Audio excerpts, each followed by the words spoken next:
अस्सलाम वालेकुम व्यूअर्स, कैसे हैं आप सब। उम्मीद है आप सब खैरियत से होंगे। मेरा नाम माहम खालिद है और आपके अपने चैनल BSN माहा में आपका बहुत बहुत वेलकम करती हूं। आज का लेक्चर जो हम डिस्कस करने जा रहे हैं वो बहुत ही इन्फॉर्मेटिव है, डायबिटीज़ इंसिपिडस। अक्सर आपसे पेपर में क्वेश्चन पूछ लिया जाता है, what is the difference between diabetes mellitus and diabetes insipidus. जिसने अभी तक मेरा डायबिटीज़ मेलाइटस वाला लेक्चर नहीं देखा है वो प्लीज़ देख लें, ताकि आपको डायबिटीज़ इंसिपिडस के बारे में जानने के लिए आसानी हो जाए। और जो लोग नए हैं मेरे चैनल पर, प्लीज़ मेरे चैनल को सब्सक्राइब करें, लाइक करें और ज़्यादा से ज़्यादा शेयर करें, ताकि मेरी आने वाली हर नई वीडियो सबसे पहले आप तक पहुँचे। बिस्मिल्लाहिर्रहमानिर्रहीम।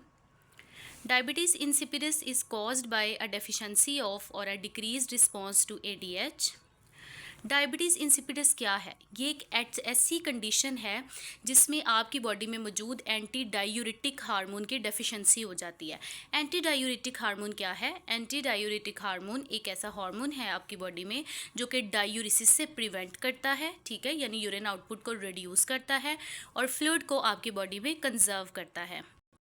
People with diabetes insipidus are unable to concentrate their urine during periods of water restriction and they excrete large volumes of urine, usually 3 to 20 liters per day। अब ऐसे पेशेंट्स जिनको डायबिटीज़ इंसिपिडस है, जिनमें ADH जो है वो urine output को control नहीं कर पाता, तो फिर यूरिन आउटपुट इंक्रीज हो जाती है, बॉडी में फ्लूइड कम कंजर्व रहता है और एक्स्ट्रा अमाउंट में जो फ्लूइड है आपकी बॉडी से एक्सक्रीट आउट होना शुरू हो जाता है, depending on the degree of ADH deficiency और renal insensitivity to ADH। This is about diabetes insipidus। Pituitary gland produces insufficient ADH, hence the kidney makes a lot of urine। आपको पता है कि किडनी यूरिन बनाती है, ADH क्या करता है, फ्लूइड को कंजर्व करता है और यूरिन आउटपुट को रिड्यूस कराता है। लेकिन डायबिटीज़ इंसिपिडस के केस में क्या होता है, ADH की डेफिशिएंसी हो जाती है, जिसकी वजह से kidneys a lot of urine बनाती हैं। लाइक हम पढ़ चुके हैं 3 to 20 litres per day urine excrete out होता है बॉडी से। टाइप्स क्या है, मोस्ट इंपॉर्टेंट है ये पेपर पॉइंट ऑफ व्यू से। डायबिटीज़ इंसिपिडस की दो टाइप्स होती हैं, न्यूरोजेनिक और सेंट्रल, और दूसरी टाइप है नेफ्रोजेनिक। न्यूरोजेनिक का मतलब क्या होता है, which occurs because of a defect in the synthesis और रिलीज ऑफ ADH। अगर तो इशू सेंट्रल है, दैट मीन्स कि प्रोडक्शन ऑफ ADH जो है वो डिफेक्टेड है, क्योंकि जो आपका पिट्यूटरी ग्लैंड है वो क्या कर रहा होता है कि वो इसकी प्रोडक्शन कर रहा होता है। अगर पिट्यूटरी ग्लैंड से ADH की प्रोडक्शन नहीं हो रही तो ये टाइप 1 है, न्यूरोजेनिक है। और अगर ADH की प्रोडक्शन तो हो रही है लेकिन किडनीज उसको रिस्पॉन्ड नहीं कर पा रही, ठीक है, तो ये नेक्स्ट कंडीशन है जिसे हम नेफ्रोजेनिक डायबिटीज़ इंसिपिडस का नाम देते हैं। Nephrogenic diabetes insipidus is characterized by impairment of urine concentrating ability and free water conservation. It may be due to a genetic trait that affects the V2 receptors that binds ADH or the aquaporin 2 proteins that form the water channels in the collecting tubules। अब ये दो defect की वजह से हो सकता है nephrogenic, या तो ऐसे रिसेप्टर्स यानी जो V2 रिसेप्टर्स हैं जिन पर ADH अफेक्ट कर रहा होता है, या तो V2 रिसेप्टर्स जो हैं वो डिफेक्टिव होते हैं जेनेटिकली, या फिर वो प्रोटीन्स जो कि क्या कर रही होती हैं, कलेक्टिंग ट्यूब्यूल्स में प्रेजेंट होती हैं और वो क्या करती हैं, ADH के साथ बाइंड कर रही होती हैं, वो प्रोटीन्स डेफिशिएंट होती हैं, ठीक है। तो दोनों ही सूरतों में ये डिफेक्ट जो है वो नेफ्रोजेनिक होगा, और क्योंकि यूरिन कॉन्सेंट्रेटिंग एबिलिटी जो है किडनीज की इस वजह से अफेक्ट होती है। नेक्स्ट हमारे पास जो इससे मिलती जुलती एक टर्म आती है वो है syndrome of inappropriate anti diuretic hormone, SIADH का नाम देते हैं हम इसे। अक्सर पेपर्स में आपसे डिफरेंस पूछ लिया जाता है कि डायबिटीज़ इंसिपिडस में और SIADH में क्या डिफरेंस है। तो व्यूअर सिंपल सी बात है, डायबिटीज़ इंसिपिडस और SIADH एग्जैक्टली अपोजिट हैं एक दूसरे से। डायबिटीज़ इंसिपिडस में ADH की डेफिशिएंसी होती है और SIADH में ADH की ज़्यादा मिकदार में रिलीज़ होना शुरू हो जाता है।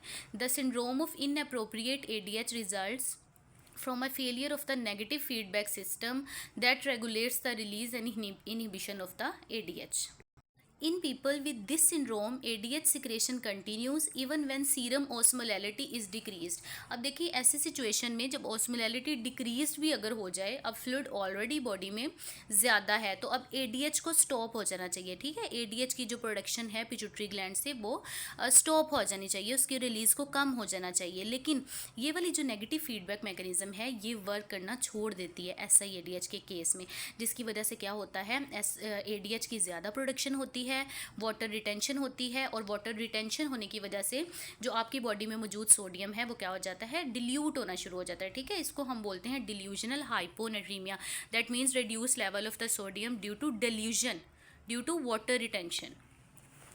क्लिनिकल मैनिफेस्टेशन क्या है, SIADH की क्या मैनिफेस्टेशंस आती हैं, इसमें यूरिन ऑस्मोलैलिटी हाई हो जाती है, क्योंकि आपको पता है फ्लूइड ज़्यादा मिकदार में बॉडी में कंजर्व हो रहा है, तो यूरिन आउटपुट इसमें रिड्यूस्ड हो जाती है। ठीक है, एग्जैक्टली ऑपोजिट है ये डायबिटीज़ इंसिपिडस से।